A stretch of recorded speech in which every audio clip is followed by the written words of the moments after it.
भारत की अगुवाई वाले ब्रिक्स ने G7 को पीछे छोड़ा। यूएस के इस दिग्गज अर्थशास्त्री ने डोनाल्ड ट्रंप को चेताया।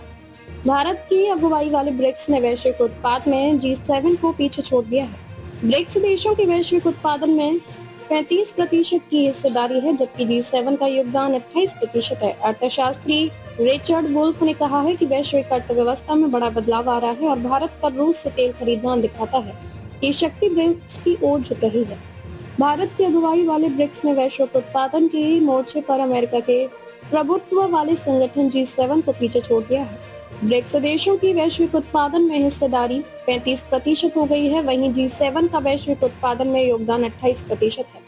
अमेरिका के जाने माने अर्थशास्त्री रिचर्ड वुल्फ ने चेताया है कि वैश्विक आर्थिक व्यवस्था में बड़ा बदलाव आ रहा है और अमेरिका के दबाव के बावजूद भारत का रूस से तेल खरीदारी जारी रखना यह दिखाता है कि शक्ति का संतुलन अब अमेरिका से हटकर ब्रिक्स देशों की ओर झुक रहा है। अमेरिका की टैरिफ नीति ब्रिक्स को मजबूत और एकजुट बना रही है। वुल्फ ने एक पॉडकास्ट में कहा है कि चीन ने यूएसए ट्रेजरी बॉन्ड में हिस्सेदारी घटा दी है क्योंकि अमेरिका का कुल कर्ज 36 लाख करोड़ डॉलर हो गया है। कर्ज का बोझ डॉलर के लिए गंभीर चुनौतियां पेश कर सकता है।